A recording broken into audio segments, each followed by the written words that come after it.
Hello, and welcome everyone. Thank you for joining us for this virtual event, Food Sovereignty, Seeds, and Stories. We are thrilled to bring theater and conversation to you all this evening. Tara, why don't we start by introducing ourselves? Yes, absolutely. So, Hishe Tara Tifkados. Hello, everyone. My name is Tara Moses. My pronouns are she, her, hers. I'm a citizen of the Seminole Nation of Oklahoma, as well as Muskogee. I use she, her pronouns. I think I already said that. Whoops. I'm calling in from the Muskogee Creek Reservation in the site of the 1921 burning of Black Wall Street, and I'm approximately 1 mile away from the Arkansas River. These lands are the traditional lands of the Osage and Caddo. So in short, Oklahoma is a very complicated place. For my visual description, I have a very long, very dark blue-black hair. It may seem as though I have a Beyonce fan. I'm sitting in front of the air conditioner, so that is why.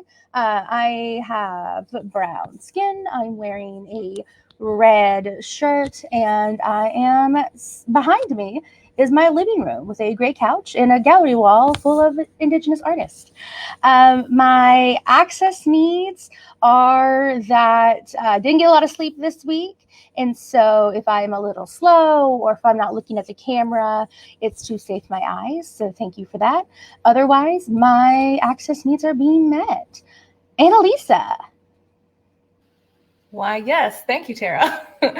Hi, everyone. My name is Annalisa Dias. I use she, her pronouns, and I am calling from traditional lands of Piscataway Nation, colonially known as Baltimore, Maryland, by the waters of the Chesapeake Bay. These lands have also been cared for by the Susquehannock, Lenape, Lumbee, and many Indigenous nations who are still here today.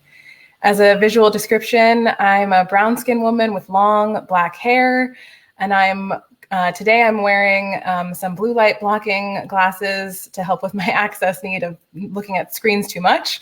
And I'm wearing a gray blazer type situation. And I'm sitting in front of, well, you can see my entire apartment right now so there's a kitchen table and hardwood floors and a white door over my, what is this, my left shoulder.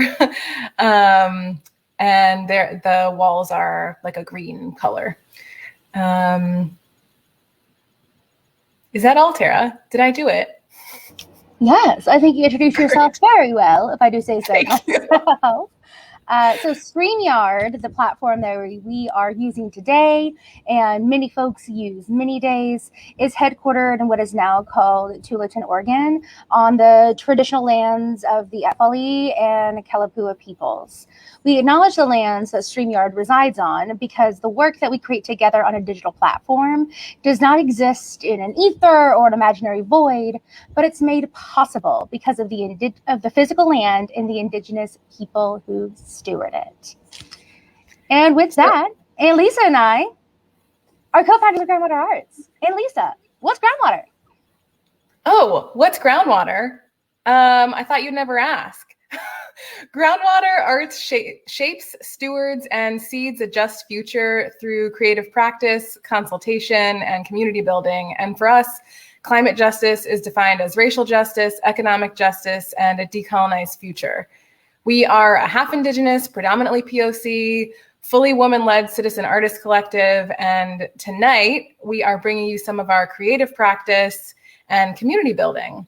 Before I get to what we are going to be sharing tonight, Tara, can you say a little bit about what brought us here? Yes, absolutely. So we are here thanks to a wonderful partnership with Arts PG Parks out there in PG County. We want to do a special shout out to Megan Merchant. Without her, we would not be here at all. And we are really excited to be presenting this program, especially to folks who live in like urban environments, like in PG County, and just how the stories that we're going to share today will deeply, deeply resonate. And it seems as though we are having an issue with our ASL interpreters. So we deeply apologize. We are working on ensuring that access need is met, and we will keep you updated. So, with Great. that. Thank you for saying that, Tara. Yes. So with that, I want to get us into the program for tonight. And so in a moment, you will see some excerpts from a project that I've been working on called The Invention of Seeds. And then we will spend some time in discussion about the pieces with another co-founder of Groundwater, Anna Lathrop, who was also the director of both of the clips that you'll see. And then finally, we are honored to be joined by Xavier Brown of Soilful City and Deleslin George Warren, a Catawba artist and food sovereignty worker, for a conversation that Tara will be moderating that's going to jump off of the themes that you'll see in the art. Tara, anything else to share? No, other than y'all at home will get to participate. After we play 2 clips back to back of The Invention of Seeds, we will hop on along with Anna to moderate a Q&A. And so that'll be the time to throw things into the chat. And I look forward to our conversation. Are we ready for videos? Beautiful. All right, take it away.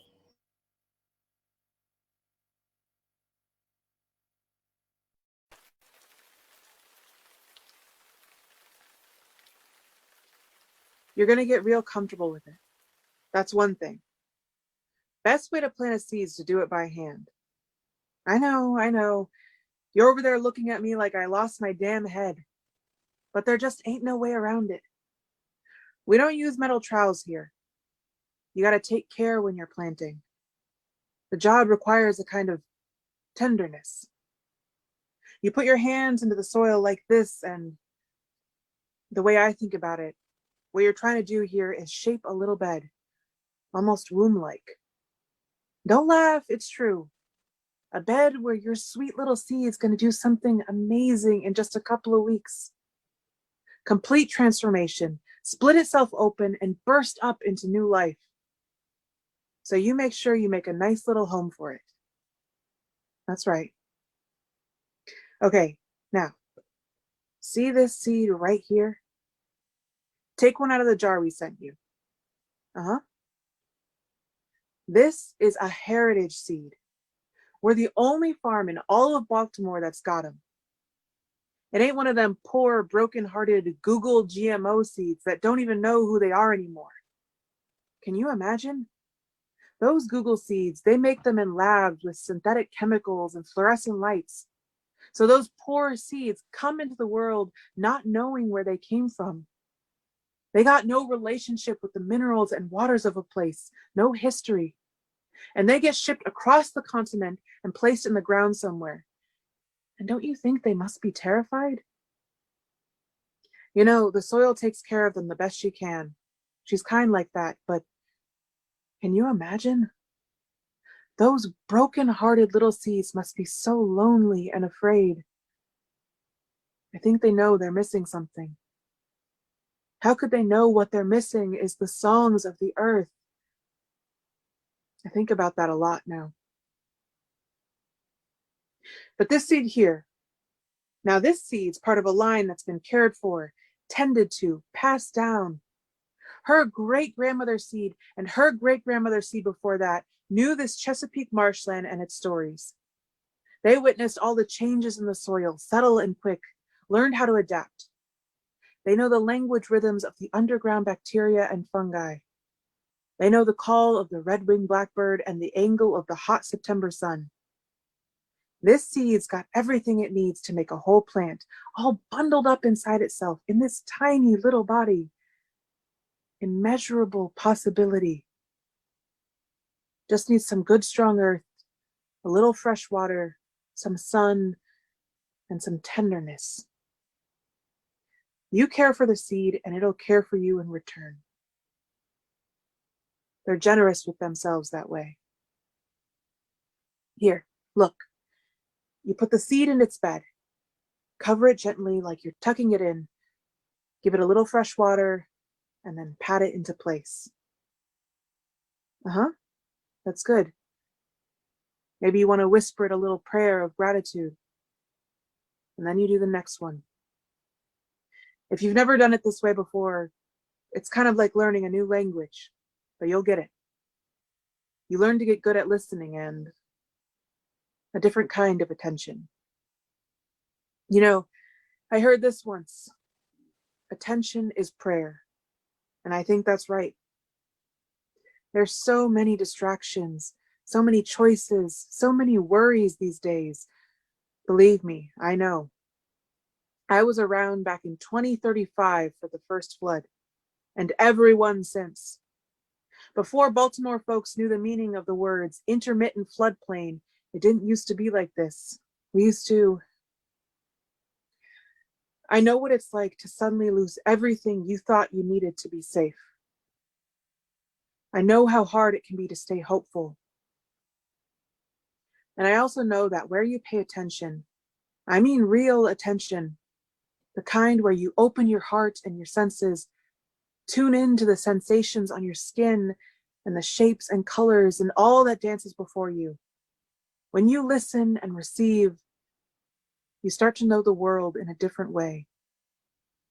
You learn its way of speaking and the secrets it has to teach us about wholeness, about relationship, about time. You come to find that your very heart is a seed filled with immeasurable possibility, planted right there in the middle of your chest. It has everything it needs, inside and all around it. And the only thing it really longs for is a little tenderness.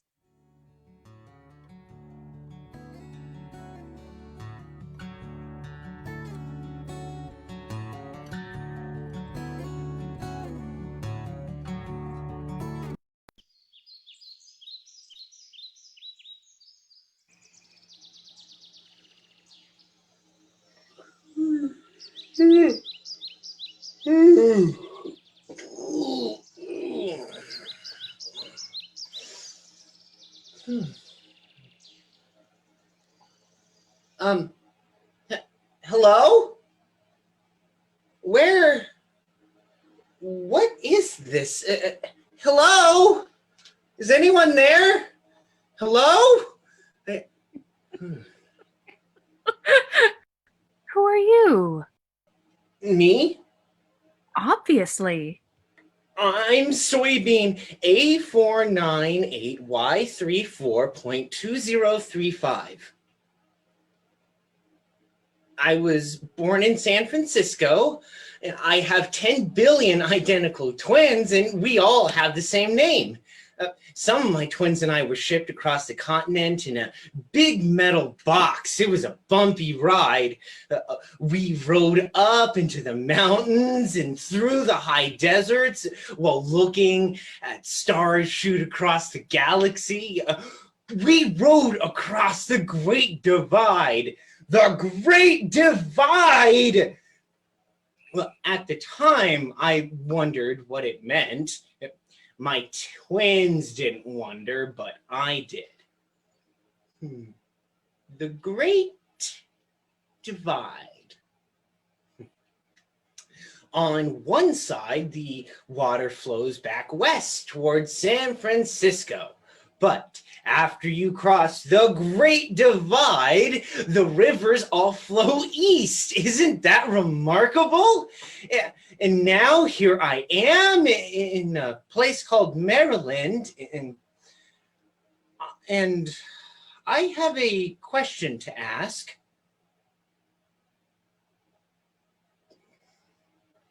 When did it start? When did what start? The world. What do you mean? What do I mean? What do I mean? The movement, the unending spiral. Haven't I been here before? No, baby. This is the first time we've met. It is? I'm sorry. Who are you?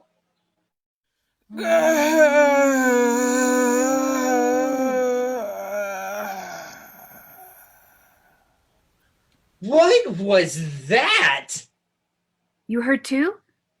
That was the... It sounded like I don't know what it sounded like, but I recognized it from someplace deep within me. You did? I don't know what that means. That's okay, little one. Don't you think that vibration, it carried a meaning? Someone was trying to communicate something. You should really relax. Take a breath. That noise, I think it holds the key. The key. What is a key? Well, a key is a thing that causes unlocking. What does locking mean? To hold in place, to freeze, to stop, to, I don't know, to lock up. How would you ever do that? Do what? Lack something. Lock something. Yes, how would you ever lack something?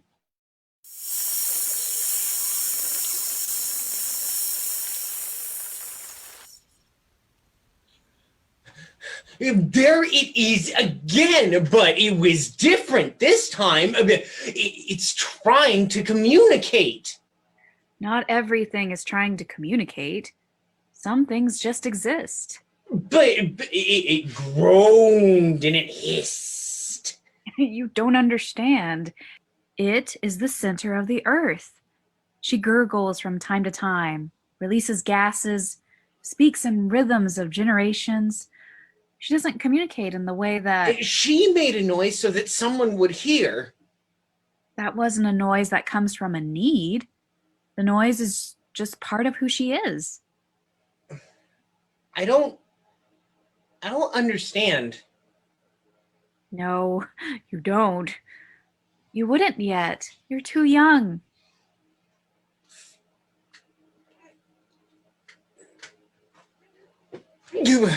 I need to find the key.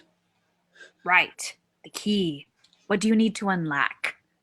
Well, the answer to when did my life start? Oh, my child.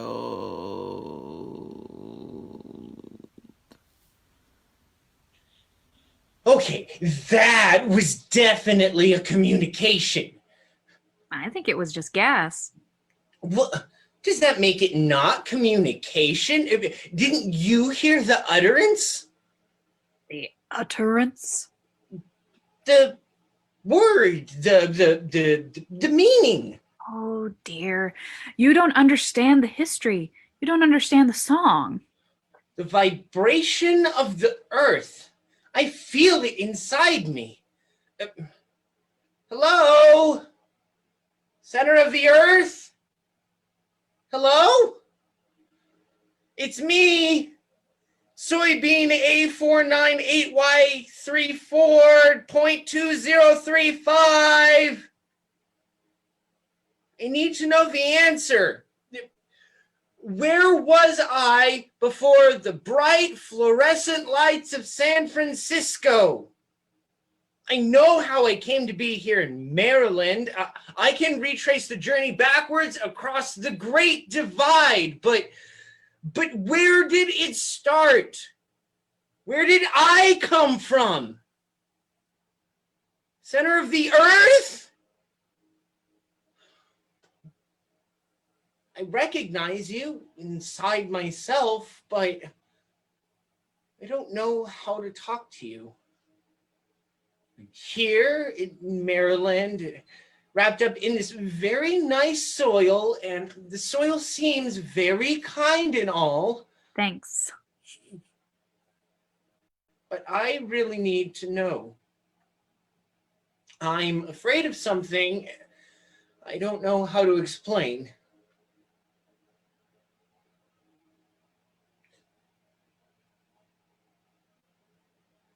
Is it okay I'm here?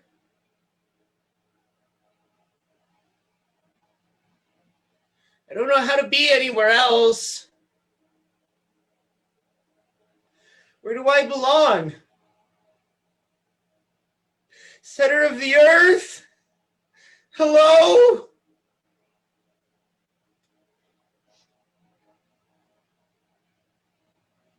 Hey, it's okay.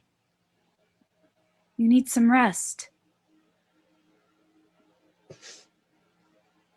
Yeah, you're right. Do you mind if I just, sleep here? Of course.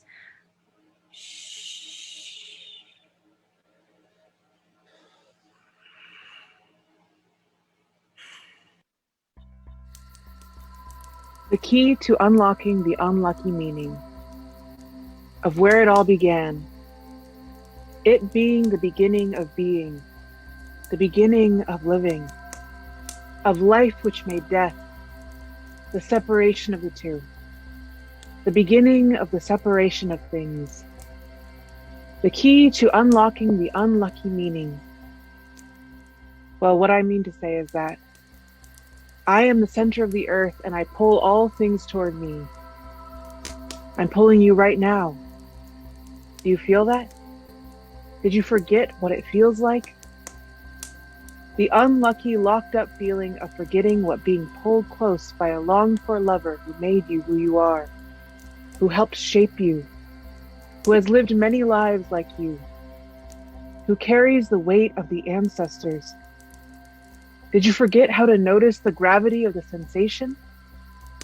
I remember. You are my remembering. You are my meaning, the being, my being. I am your being, the beginning. I am the beginning. You are my beginning. We are the meaning that has been locked up and the key has been stolen. The key to unlocking the unlucky meaning has been stolen. It is lacking. The key, it is lacking. It is lacking the meaning to unlocking. It is a key, but it is only a key.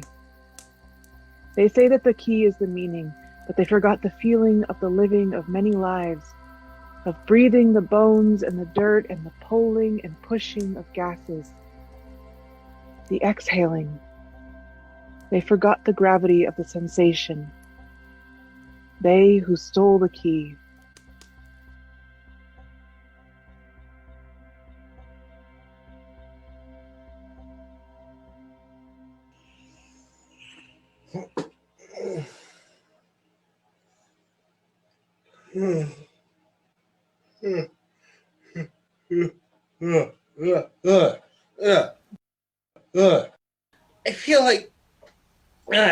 I feel like I'm going to explode. You'll be okay. No. I don't want to die. Well, I don't want you to die. You'll be... Did you hear that? Now's not the time for philosophizing. My insides are coming outside. Oh, what do I do? I don't know. Oh, I'm so scared. Hold me. I already am. Oh, I forgot. You forgot the feeling. I don't know how much longer I'll last. The feeling. Listen. Are you scared for me? I'm here. I'm here. I'm just scared. I know.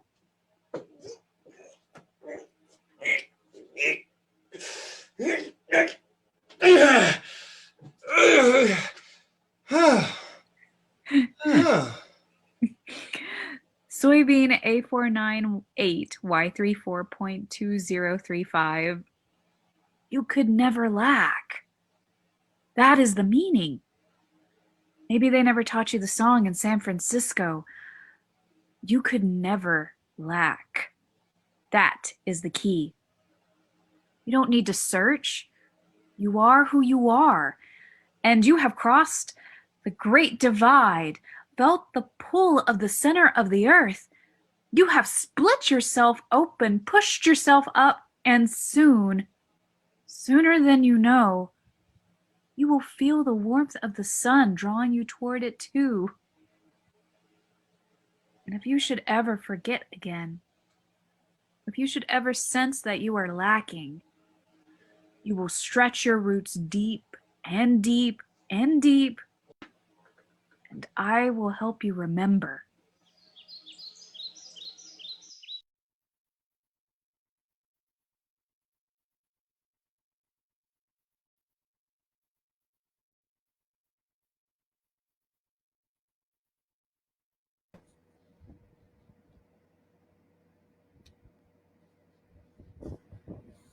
Amazing. Wonderful. All right, y'all. So, first, just a wonderful thank you to our lovely actors. The first one you saw, Aaron Tripp, who's Plinkett. And then we saw Matt C. Cross, who's Kiowa, and then Candace Bird, who is Osage Quapaw and Cherokee. Anyway, huge Mado thank you to those wonderful actors. Awesome. So we are the Invention of Seeds creative team. Beautiful, right on cue. So this is the moment where we can have a conversation with you all at home. And so everything that you put into the chat on Facebook, we can see it live. We may even be able to broadcast it on. We didn't talk about it. We'll see. Anyway, but we can see y'all live. So this is the time. Drop y'all's questions. We just witnessed these beautiful plays. But I guess we should talk about who wrote them. What were our roles? Annalisa? This is so there were two pieces that we just saw that were part of, they were like very preliminary first drafts that are part of a longer piece that is called The Invention of Seeds. And so you saw a monologue that the monologue's title is After the Flood. And I should also mention too that monologue was actually commissioned by Joseph Rich over at Rep Stage.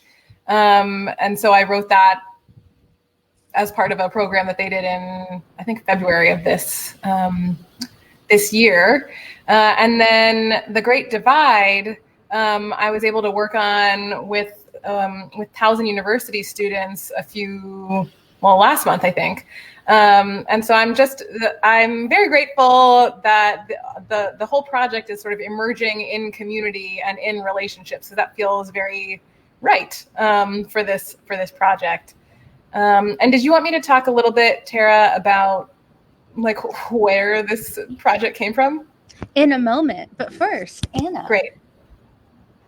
Yeah, hi everyone. My name is Anna Lathrop. My pronouns are she, her, hers. As a visual description, I'm a white woman with long blonde hair and wearing a black t-shirt and black glasses on top of my head. And I'm calling in from the lands of the Lenape and Nyack peoples, colonially known as Bay Ridge, Brooklyn, between Upper New York Bay and Nyack Bay. And I was lucky enough to be the director of these beautiful pieces and these beautiful actors.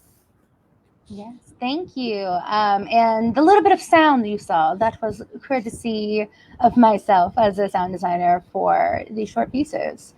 So Annalisa already got us all warmed up. So to kick us off, I will ask Annalisa a question, and then y'all at home, drop your questions, drop your comments, things you want to share. What really resonated with you in the plays, in the two excerpts that we saw?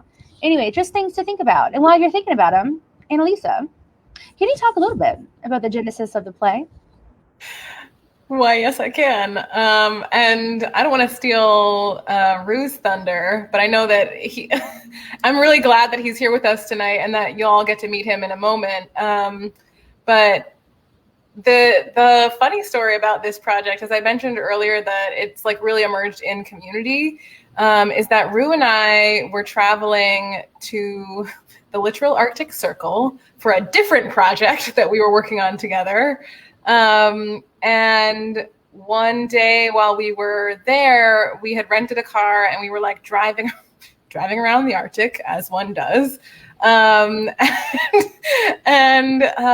we came across this this herd of reindeer, and so we slowed down the car, and we had this podcast on we were listening to Dr. Vandana Shiva talk about seed law and seed policy in India, actually, which is where my ancestors are from. My dad is from Goa, which is a part of India that was colonized by the Portuguese, which is why my last name is Portuguese. Yeah, that conversation, Rue and I got into a whole conversation about seed keeping and food sovereignty, and I'm sure he'll tell you more about the work that he does on the Catawba Reservation.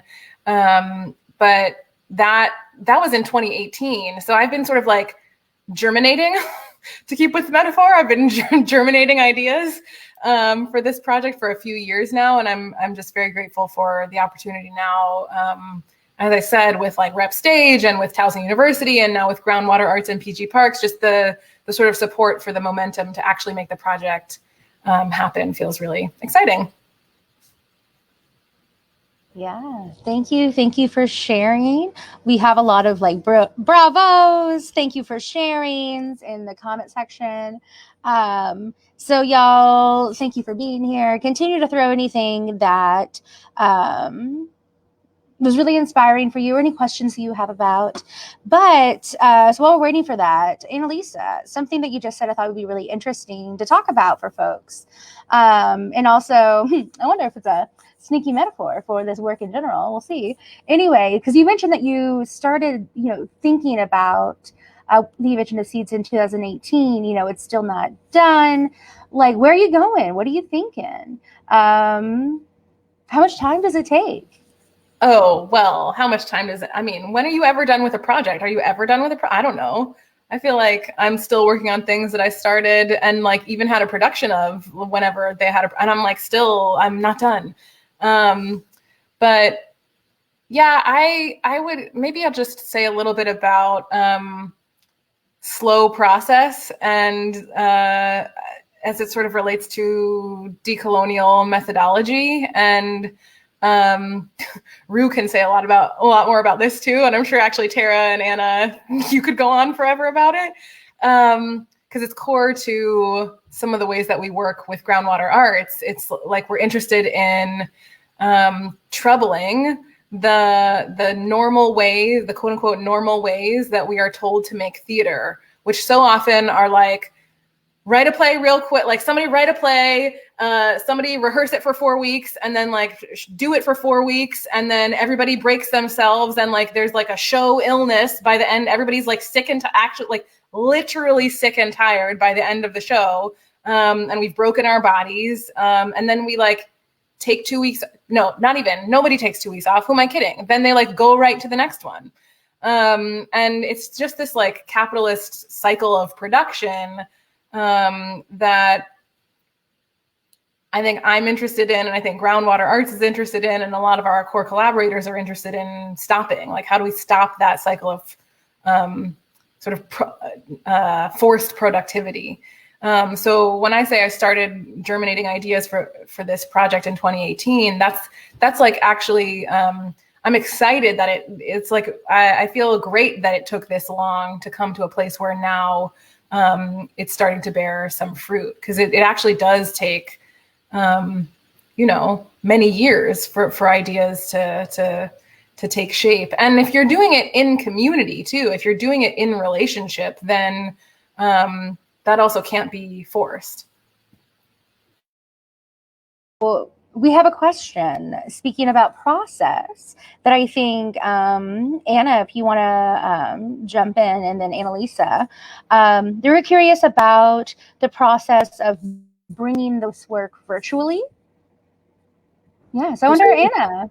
You broke up just a little bit. Do you mind repeating that question? Yeah, no problem. Folks are really curious about the process about bringing the work virtually. Oh, doing the work virtually. Yeah, it's a strange time, right, to be doing theater, which is so much in person and seems so reliant on being in person. But we were able to do it over Zoom, which was great because we got to work with these actors who are distributed all over Turtle Island, who otherwise we might not have been able to work with. And for us in our like Zoom room for our rehearsal period, it was really just what can we use this space, this box? What can this box afford us in a way that maybe wouldn't happen on a stage? And how can we also bring in some of the sort of physical language we have on stage, things like breathing in and out, and how do we do that even though we're not in the same space together? So we spent a lot of time exploring what is the physical language of someone sprouting virtually in a Zoom box. Yeah, I mean, I will say that it was very thrilling. I mean, also, we love Matt Seacross, but it's really thrilling, like, as you talked about, like, manifesting in that physical box, watching soybean, I forgot all the numbers, there's a lot, breaking, like, starting to sprout through. So I just thought it was just, like, a beautiful moment that really just highlighted what you just talked about. And I wonder, Annalisa, like, how was it? I don't think you envisioned this in 2018 being on Zoom at all. So how was that like? No, I mean, it's great though. I honestly, I actually don't know yet fully how I envision the sort of like quote unquote final shape of this project. But I think as Anna said, I was sort of interested in working with what we had, and that idea of just like working with what you have and like you have everything you need. I feel like it wouldn't be a Groundwater event if we didn't plug Adrienne Marie Brown and Emergent Strategy, which hilariously is actually where I first met Xavier, was at an Emergent Strategy immersion, which was in 2019, I think, pre-pandemic. Just the sort of concept of you don't need a lot to take action and to make art. So I was just really sort of struck by the way that the actors and Anna were able to stay simple. Like there was not a lot of grasping for things that we didn't need, right? It was just like using the tools that were available to us. So I think that's all I have to say. Thank you both. So we got to the big question. Are we ready? How do we see this work as part of the climate justice movement? I'm not going to call anyone this time, just whomever wants to jump in. Go ahead, Annalisa. You go first. Oh, that's funny. Sure.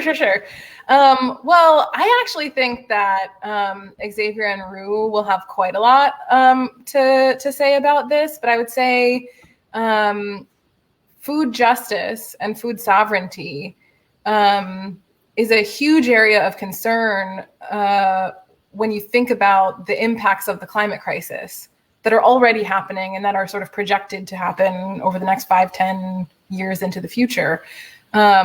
Food security, global food security is you can just like go down a whole rabbit hole of like the US Department of Defense has identified food security as like a key area of concern around where war will happen. They're projecting war will happen. And like, what's wild to me, I can't remember, so I'm not citing my source, which is terrible practice, but I believe I read somewhere that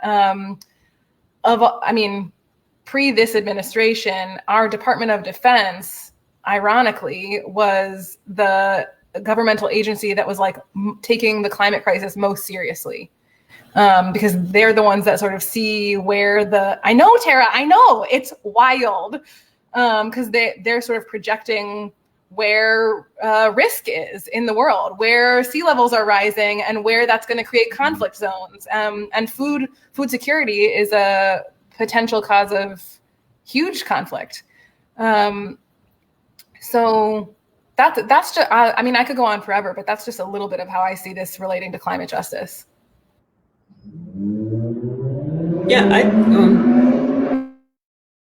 sorry, there's people like to drag race down my street in Brooklyn, which is very fun for them and not fun for Zoom or StreamYard or anything virtual.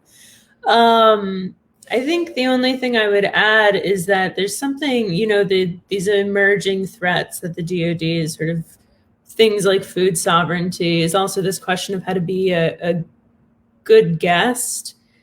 And I know for myself, as someone who's descended from settlers, both like the beginning of the colonization of Turtle Island and recently, like I'm a third generation American, this question that the seed asks of, is it okay that I'm here? Where do I belong?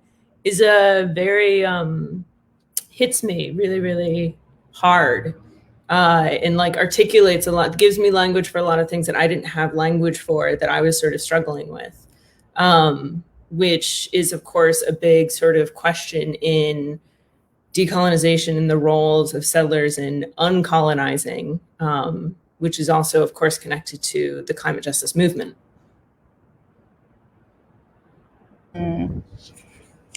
Yeah. I know it's like we can talk, there's so many things. Right? Like there's so many things that we can like continue to talk about, dive in deeper with. But a question though, very provocative question, if we may. So this is a play Annalisa's working on, that Anna has directed, about sound design for. It will continue on in its development to continue to grow, and so on and so forth. Is producing plays about climate justice enough? That wasn't even a little bit leading, Tara. I would say no. Producing plays about climate justice is great, and the stories we tell are important, but what is equally important is how we tell them. What are the mechanics to telling these stories? And there's been a lot in the news recently about abusive figures in theater, and that's just Scott Rudin, there's a whole bunch of others. I will name them. Anyway, continue. Yeah, of course. And this is just, we all know this is just scratching the surface. So I think, being really cognizant about what is a climate just way to produce and make theater and tell stories, film, entertainment, everything. How is a climate just way of doing that? And I'm wondering, Annalisa, if you have any thoughts about a climate just way of producing theater? Are you trying to get me to talk about restoring? Is that what's happening? Oh, I was trying to get you to talk about Green New Theater, but we can also talk about restoring. Oh, that's hilarious. No, and Tara will be right back in one moment. She's just having a little technical difficulty, it seems like. But yeah, I can talk a little bit about restoring, which is a thing that we at Groundwater talk quite a lot about. And it's this idea that the narrative about the climate crisis is so frequently like doom and gloom and inevitable, and we can't change it. And there's Tara. We're talking about restoring now. Peter was just about to die, so I can hear. Okay, great. Thank you.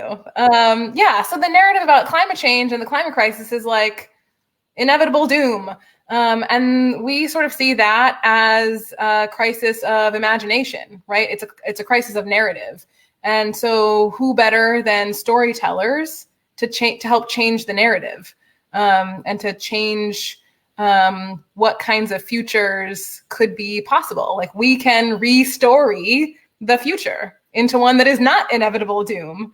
And so I think of writing you heard the monologue with Rafa, and that is, if it wasn't immediately apparent, that monologue is set in 2064. And you heard Rafa reference living in Baltimore after it becomes an intermittent flood, after parts of the city become intermittent floodplains, which, if you look at Baltimore City's climate resiliency plan, those are actual climate hazards that are projected for Baltimore City.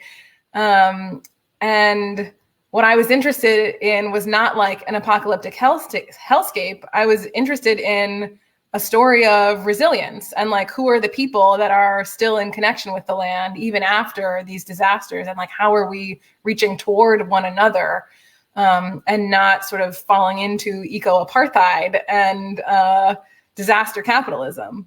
And now I've gone on a whole other tangent. So Tara, I'm going to throw it back to you. Yes, absolutely. So also just want to uplift comment from the chat that yes, restoring people in the land and positive recommendations are a great way forward. Absolutely. So stories are vital in the climate justice movement, because stories can help folks not just empathize, but also connect with one another. They're tools for education and advocacy, as well as since the beginning of human time, folks have been telling stories to one another to build relationships. And so I think that's something that's really important to my very leading question of why just programming plays about climate justice aren't enough. It's because they need to be done within community and within community action to move towards a just transition together. And so I think that's also like missing from that conversation, and why I led with the question. Anyway, and so that makes me think about, we can't just present a play to the people. No, we need to be in conversation with people within community who are doing things. Like, oh, I don't know, perhaps two folks who are sitting in the green room ready to come on stage, onto the stage. But with that, though, thank you so much, Annalisa, for writing and sharing, to Anna for directing and sharing. And thank you all for throwing in your comments and your questions. Keep throwing them in there. We will continue to verbalize those. And with that, let's transition. And I would love to invite our two esteemed guests onto the stage. So thank y'all. Hooray! Hello, hello. So, Hello. How are y'all doing? Great. Doing good. Thankful for the beautiful art. Yes, don't we need some? Cool. All right, y'all. So I have the great pleasure of moderating this conversation and introducing our two amazing, wonderful people. So first we have Xavier Brown. Xavier operates at the boundaries of urban agriculture, environmental sustainability, and African diasporic culture by studying the practices of indigenous peoples and going back to ancestral knowledge. Xavier is creating a new sustainability movement that is healing the people and the land by reconnecting our sacred relationship to the earth. And this work is deep within Soilful City. Soilful seeks to bring justice to communities and heal the sacred relationship between communities of African descent and Mother Earth. Soulful views farming not only as a way to cultivate food and sovereignty for communities, but as a way to heal and rebuild our souls. So Xavier, would you like to introduce yourself? Any land acknowledgement you like to give? Any other hellos? Man, yeah, that was a cool. I appreciate everything. I appreciate Annalisa for inviting me and the beautiful kind of performance. So I'm down here in DC. So similar to what I believe Annalisa said, this is Piscataway land, Ostia land, and Potomac land. So those would be kind of the indigenous communities who this land belongs to. But that's about it. Happy to be here. Okay, and so happy to have you. Thank you, Mado. So our final panelist is Desalin Rue George Warren, aka Rue for short. So Rue is an artist, researcher, and educator from the Catawba Indian Nation, whose work ranges from performance to installation art to community education to food sovereignty to language revitalization to many, many amazing things. So from 2017 to 2019, he was the special projects coordinator for the Catawba Cultural Preservation, y'all can't talk, project, where he facilitated the Catawba Language Project, including developing and programming online digital assets, such as the Catawba Language Act, several food sovereignty initiatives, and other community education projects. So since 2019, he has continued to work for his tribe as a consultant on many projects, including language revitalization, food sovereignty, educational sovereignty, cultural healing, teacher training, grant writing, and much, much more. So Rue, hand over to you to intro anything else. Tanaka ni temp, niat Celeste George Warren, niat ni temp Brew, yang ismare, yang katabare, yang kampi sawachahere, hawo, Tara, hawo, Xavier, hawo, Groundwater Arts, hawo, Manu, hawo huksu, Manu he, Kuri, Manu buiare. Hi everyone, my name is Rue, like kangaroo. That's what everyone's called me since I was a fetus, so please feel free to call me that. I am a citizen of Catawba Nation and very grateful to be here and giving gratitude to the beautiful land I'm calling in from, our Green Earth Reservation. All three of our reservations are in North Carolina and South Carolina for Catawba Nation. And so springtime is here and everything is popping, like just green everywhere. So I am beyond happy. I love that. Yes, spring, please stay. Please stay. All right. So, y'all, we just watched some short scenes from the beautiful Invention of Seeds by Annalisa. And so I would love to know if there were themes, vibes, conversations within the pieces that resonated with either of you and your work. And if so, how? And also, Rue, if you want to share any, behind the scenes tea about what went down in the Arctic Circle to make Invention of Seeds, begin, feel free. But I'll throw it off to whomever.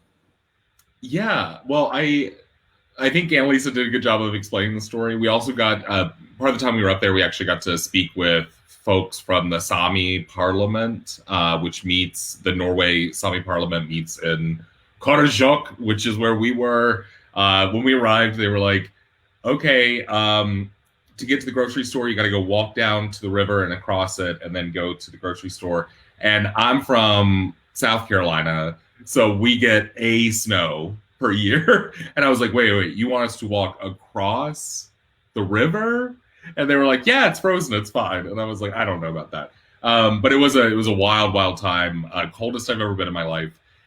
In terms of themes, well, I think what Annalise was talking about was kind of this policy stuff that's coming up and the kind of space or distance that it creates between our communities and these seed lineages. One thing that I'm like, I wish I could give you the reference for it, but about a year or two ago, I saw on Twitter this advertisement from the University of California university system, and they were like promoting that they had developed a nitrogen fixing corn, which if you know anything about corn, it needs a lot of nitrogen, right? And it's like, well, okay, that's pretty cool. Like that would be great for corn that fixes nitrogen. So then I click on it to understand the kind of announcement that they had made.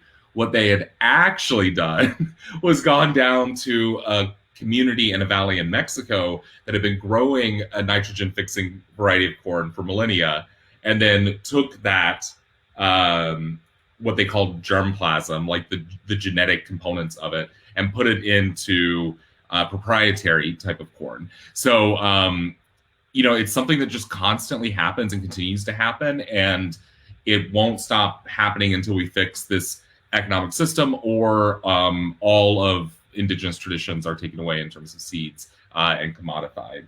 So that's something that's just been on my mind that kind of came up in watching this presentation and performance. What about you, Xavier? What was on your mind? Yeah, no, for sure. I mean, for me, I've been trying to keep and save seeds for as long as I've been kind of working with the earth. And so just seeing the person represented as a seed talking, like coming out of the ground and stuff like that was something that just, had me thinking like, is this how seeds are talking to each other when, before they pop, like what's really going on, as they're communicating with the soil and everything else that's going on down there. So I didn't really have any deep thoughts, but just wondering like, what that journey is like as a seed before they germinate and they kind of grow to mature and bloom and spread more seeds. And just, I've had the opportunity to kind of watch that process happen many a times And I just remember that this older Black farmer told me that the only way to like for people to keep or save seeds is if we grow seeds, right? We can't just like hold them somewhere stashed up, but they have to be grown. Yet they have to be in contact. You know, the earth is going to save the seeds, and they'll grow and they'll spread, and we can share, or they'll be, you know, wind pollinated. You know, they'll get around how they get around, but they have to be in contact with the soil. So that's what kind of like what was going through my head. Just some stuff that some older folks had told me from back in the day. But I enjoyed the I enjoyed watching it. You know, kind of reminiscing a little bit. It reminds me of something I had heard, what you just said, Xavier, of the best way to save seeds is to grow seeds. Yeah. And that's so true, right? Like, particularly the ones that don't work after a year. Yeah. That's you know. So that's what somebody. I don't want to take up too much space, but that's what came to my head. We have to grow it, right? And we can't hold on to it or let like. You can't hoard it. Exactly, you know. Just like we can't hoard lots of things. But I love that. Love that elder wisdom. And that's like a wonderful early segue to a question that's coming. I'm very excited about. I can't wait to hear more from Xavier and from you too, Rue. But before we do that, though, just want to sort of back it up just a little bit, take a brief pause. So there may be folks tuning in who are unfamiliar with the term food sovereignty and the work that's involved in that. Would both of y'all like to just take a moment to explain what that means and what you do in regards to food sovereignty work? Yeah. So in Catawba Nation, when I came back in 2017, specifically to work on our language assets, like our language app, which you mentioned earlier, what I realized very quickly was that so much of our language was about the rest of the world that we share, the rest of the things that we share this earth with. So it's a lot of language about specific animals to this landscape, specific plants, agricultural practices, words for rivers and creeks, and specific rivers and creeks. And so realizing that like I couldn't speak the language unless I knew the land. And so that led me on a pathway to well, what happened was I mentioned this to my boss and she said, great, you're in charge of these 40 garden boxes now. And I was like, oh, great. I don't know how to grow anything. Because my only experience with agriculture was when I was really little, my granddad would take us to his, the place that he farmed. And my only memory was just pulling what felt like miles and miles of potatoes, which was not my like fondest memory from childhood. So that's how I got into food sovereignty work. But what we realized when talking, because Catawba Nation was already thinking about food security, right? Like we have a food pantry, we're thinking about nutrition in our tribal clinic. We're also thinking about traditional plants at our cultural center, and then just kind of active lifestyle, outdoor lifestyle in our wellness program. But what we weren't doing was weaving those together. And so that's what we started. That was kind of our biggest step in food sovereignty, was getting all these different departments together to start having conversations about how we can make our food system more sovereign, more Catawba. And the reason I mentioned that is because for us, food sovereignty is a whole system approach, from the seed, right? The seed in the soil all the way up to food preparation and the knowledge that people need to know to prepare the food. You know, when people talk about food security, sometimes I joke that like it can be, like if we're talking about an individual's food insecurity or security, you could say that it could be fixed by just getting them a gift card to the local grocery store. What we're concerned about is who's making the food, under what conditions are they required to grow that food? How is it being transported? Like, is it being transported millions of miles, or is it just being transported down the street? And is it available? And do people have the knowledge to be able to actually use that? And then with the waste, right? Because that's a huge issue, is food waste. I remember at the beginning of the pandemic seeing images of those trucks just like dumping potatoes because there was no market for the potato. And because we have a system set up where if there's no market, it's actually more cost effective for them to just dump it on the side of the road instead of even taking it to compost or finding people who need food, right? So I don't think I actually answered the question, but I talked around a little bit about it being lots of different things and lots of different approaches in our tribal food sovereignty programs. Yeah, I'll just like veggie back off what Ruth said. I think she started off real great. I think it can mean different things to a lot of different people, but I think the important part is that it's defined by the people on the ground, so the grassroots communities define what food sovereignty is and like what it means to them, and it kind of represents whatever kind of like whatever their like indigenous practices or their ways of knowing that connect them to the lands of where they are. I think that represents food sovereignty. So like we said, like food that's coming from Cali to the East Coast wouldn't represent food sovereignty, right? But stuff that's grown in your local community, grown in ways that kind of honor the earth, honor the people who grew the food, honor the people who prepared the food, and then like Drew mentioned, once you get to the point of waste, we can turn things back into compost and feed the soil, feed the land again, and can kind of continue that process.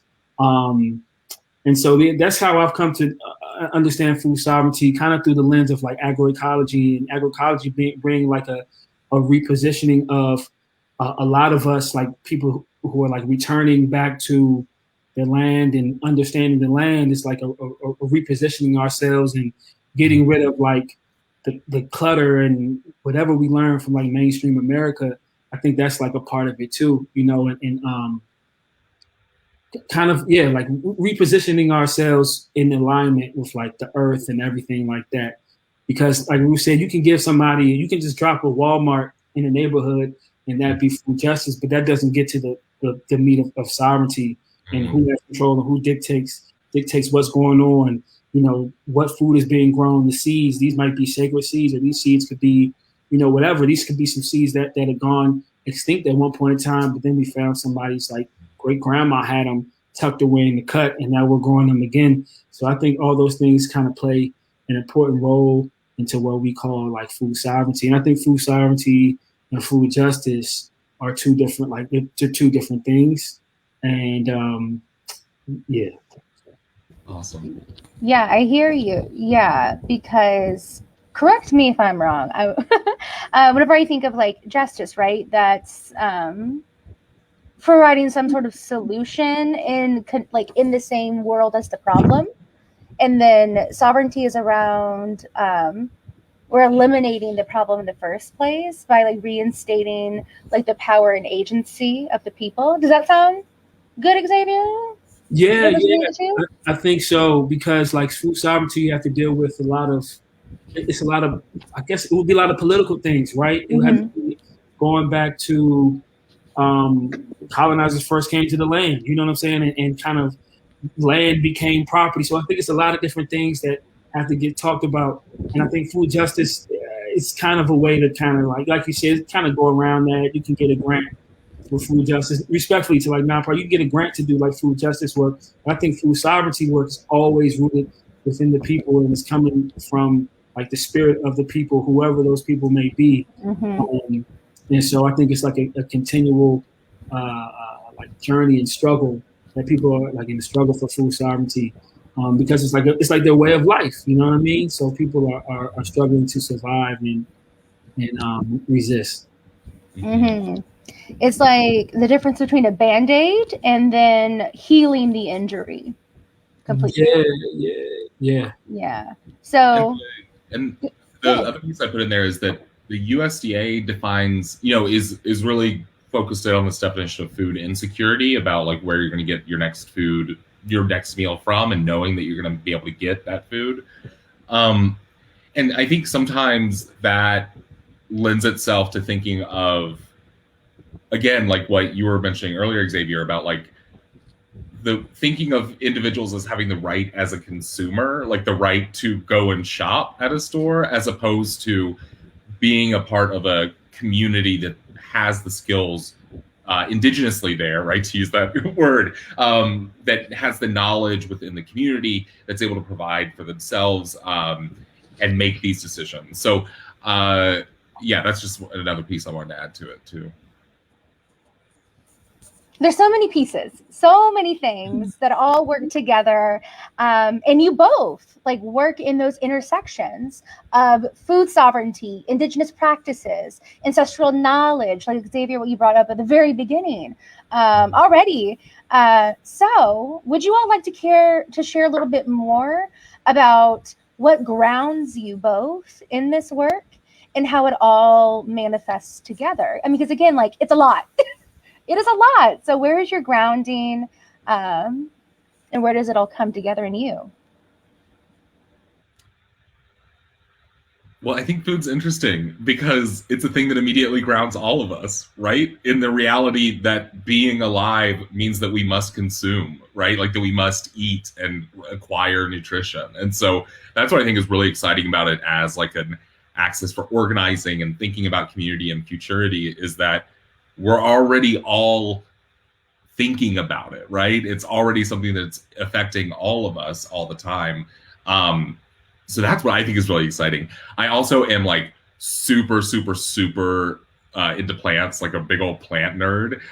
So I just like love, like I have a bunch of new seed varieties that I'm trying this year, like this perennial bean plant that's actually native to this area that I'm excited to try and grow. So I just love seeing all the flavors and colors and shapes and interesting growth patterns that all these plants have and all the things that it can teach us. Like the maypop, for example. A lot of people don't know maypop. It's actually a passion flower, Passiflora incarnata. Gorgeous, grows here natively. You see it and you're like, oh my gosh, I must be in a tropical jungle, right? Because it's the most amazing looking plant.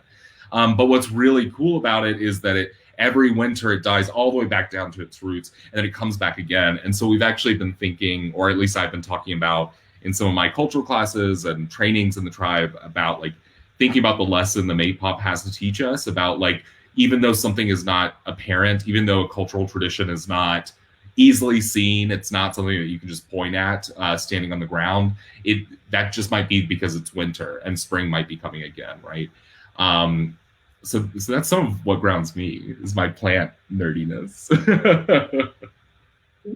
Yeah. For me, it was just being outside. It was like a place of peace for me, and so and it was a place of peace to kind of, I guess, ground myself and also to like learn. I got into and I'm still in that place, but just understanding that there's like nature's. One of my favorite teachers, she would always say that, like, she called it like the wisdom of nature, but there's like so much wisdom within nature, and nature just teaches you everything. So she was Lakota and Congolese, and she would always tell us that, and at least in probably both languages, that like like English isn't like a very complex language. But like Rue was saying earlier, talking about the language classes, that there might be like 10 different words for like water or something like that. Mm-hmm. That all can like mean different things, right?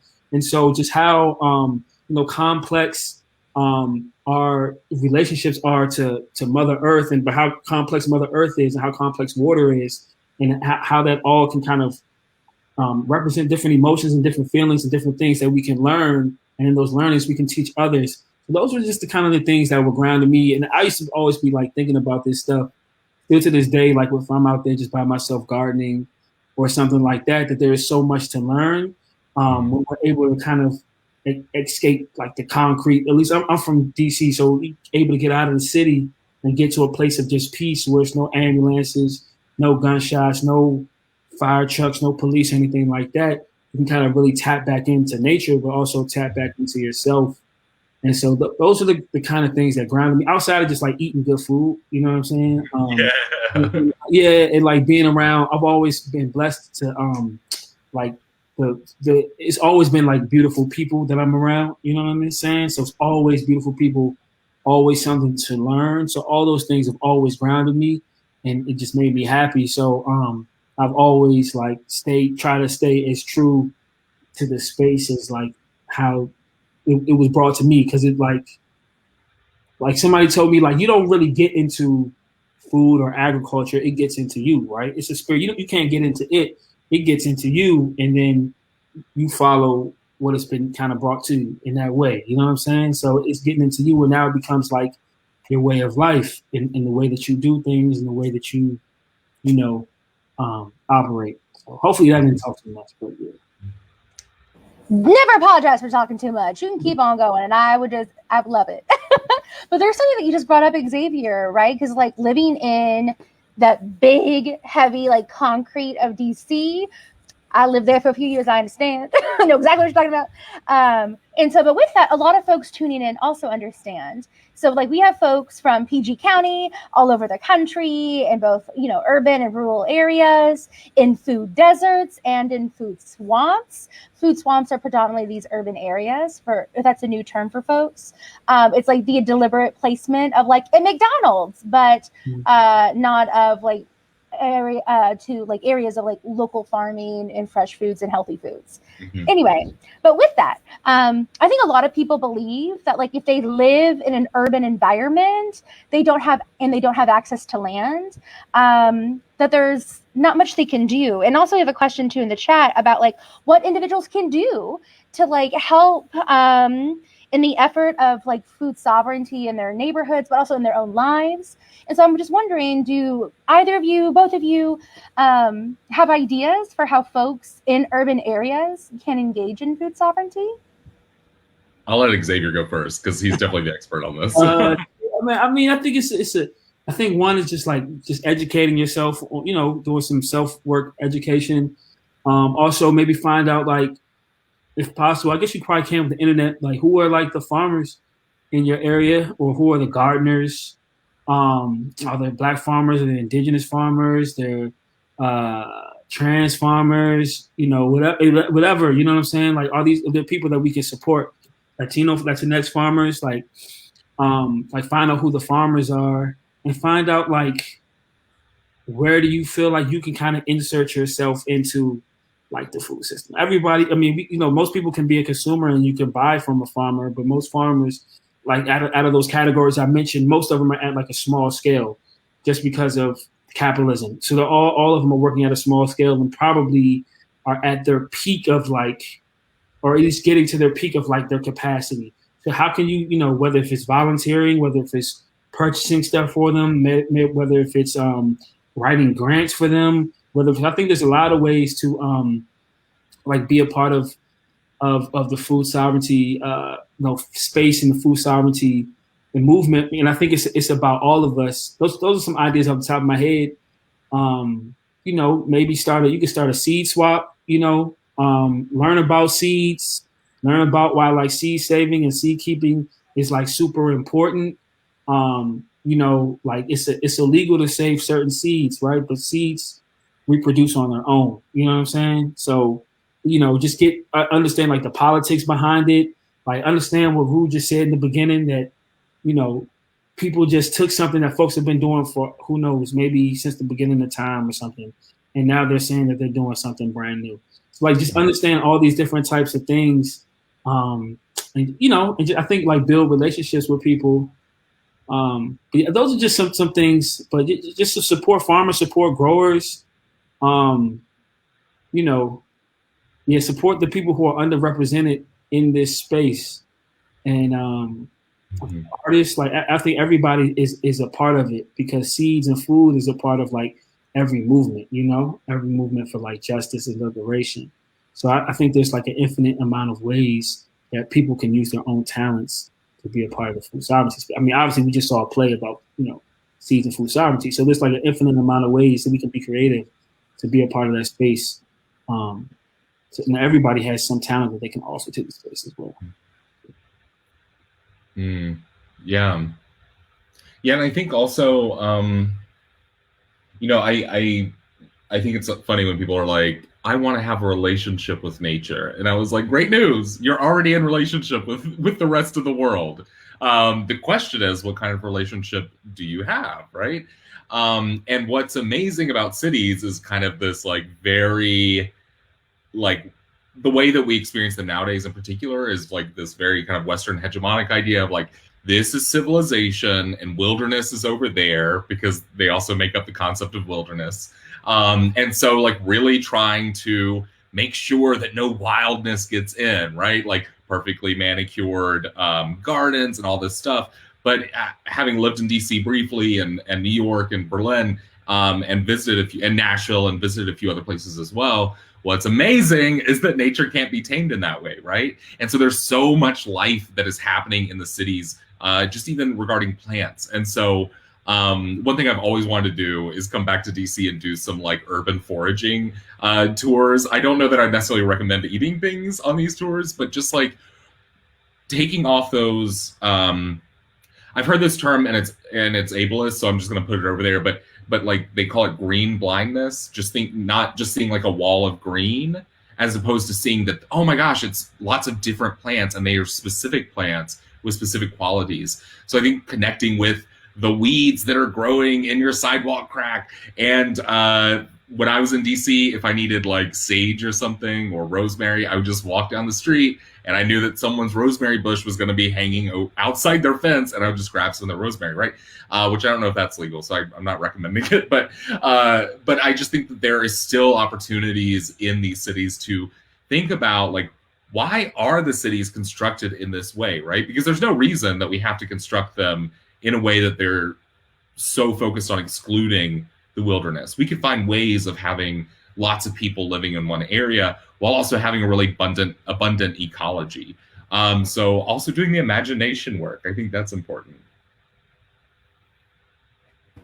So I wonder then, like Xavier with Soilful City, I'm curious, like if the organization came to be like out of an urban environment, like out of DC at all, I don't know. Would you like to share a little bit more about the organization? Yeah, sure. So, man, I started Soulful like maybe like 5 or 6 years, I can't even remember, like 6 or 7 years ago, maybe at this point.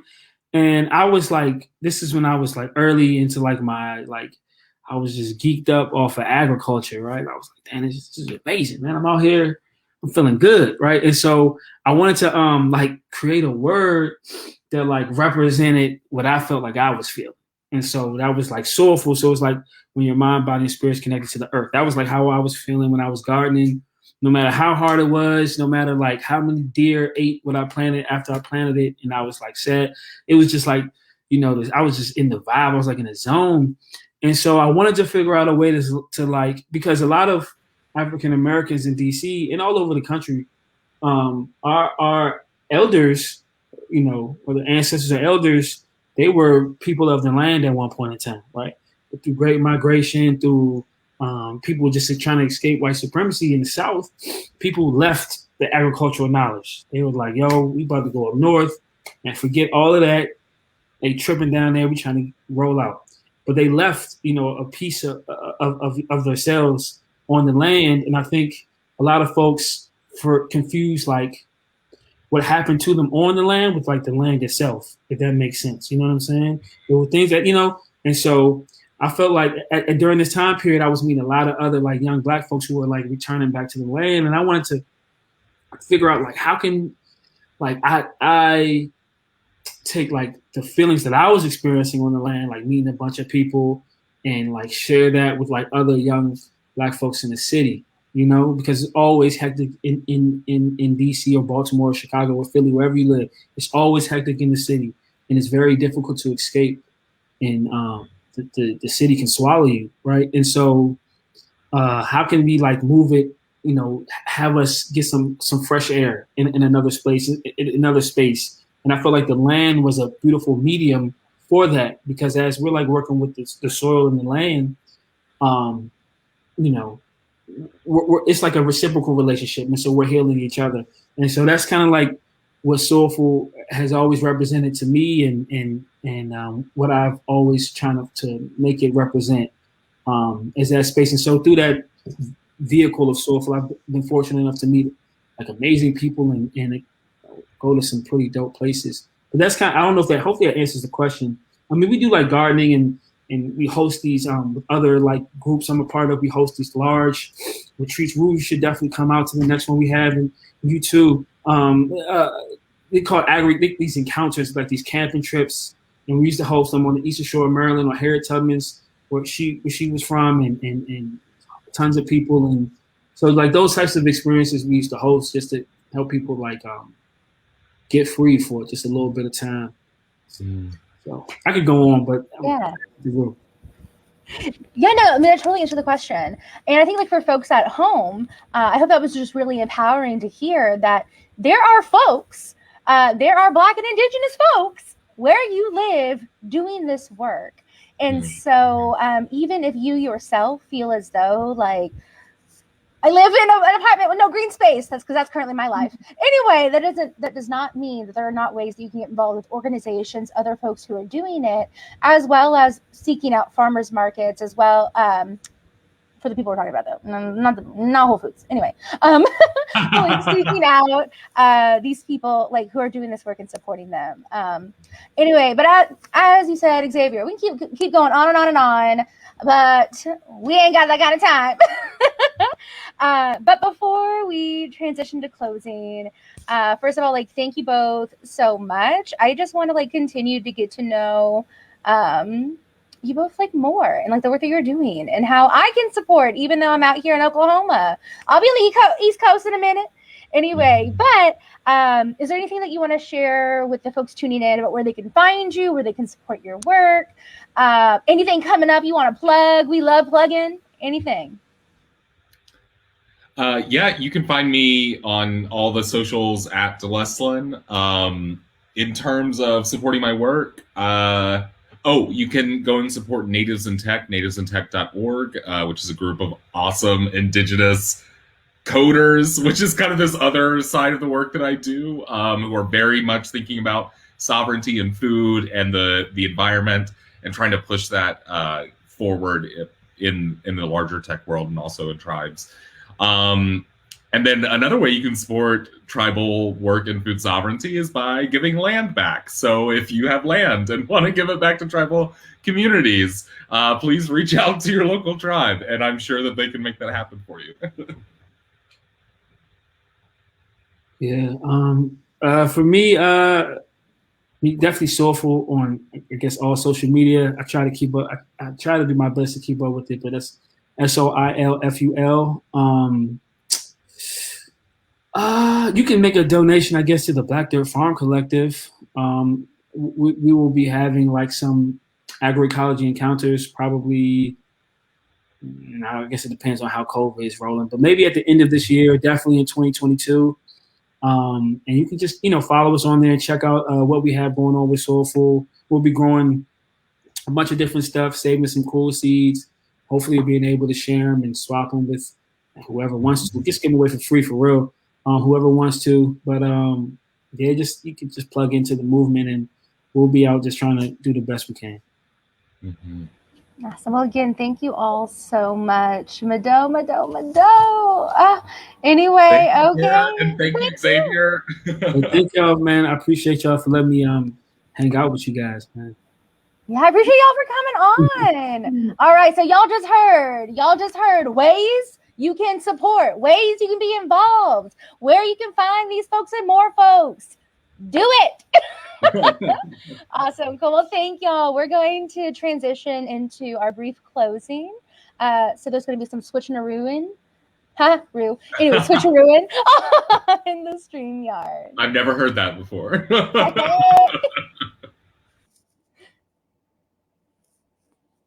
All right. Wonderful. Amazing. Terry, you're such a great moderator. Oh, thank you. It's just the hostess with the mostest, because Yeah, you really are.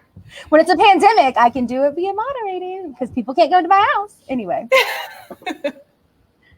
But awesome. But so huge thank you. We have so many thank yous. And Lisa, do you want to kick us off with our many thank yous? Yeah, I mean, I'll say another thank you to Megan Merchant and the Arts PG Parks folks for hosting us. We got in touch many months ago at this point when Megan was interested in using the arts as community healing. And I was like, you know what that sounds like to me? That sounds like food sovereignty. And guess what? We have a project that we're working on. And so just, yeah, big thanks to Megan and the whole team at Arts PG Parks for inviting us to be here tonight. And then Anna, do you want to say a thank you to the artists that we worked with? Yeah, thank you to Erin, Candace, and Matt for all their hard work. Thank you to Estrita for being the best SM ever. And thank you to Xavier and Rue for joining for such an unbelievably wonderful conversation. Yes. So in that same vein, as we're exiting out about what can I do? What can I do? Fortunately, we have something you can do, and it's called the Divest to Invest campaign. Anna, do you want to tell them about it? The Divest to Invest campaign? Sure. It is a campaign that Groundwater is currently running for arts workers and arts organizations, to pledge to divest from fossil fuel interests and sponsorships. Because you know what does not vibe with food sovereignty? Fossil fuels. So there are various levels of engagement that you can commit to, both as an individual or representative of your organization or just your organization in general. It's on our website. We'll put some stuff out on our social medias. As you can see, our fun little banner has our social media handles on it. Look us up, follow us on the things, and we will be plugging the Divest to Invest campaign. Great. And speaking of plugging, be sure to check our website for upcoming workshops, including one upcoming in May, a cycle on consensus decision making, very much rooted in my indigenous practices as a Southeastern Native person. It's very exciting. Annalisa, do you have a meaningful quote to tell the people today to inspire them? You put me on the spot with a meaningful quote. I was thinking something like, mall is mall, if you know what I'm talking about. Okay, yeah, legitimately was just like, let me just pull out emergent strategy.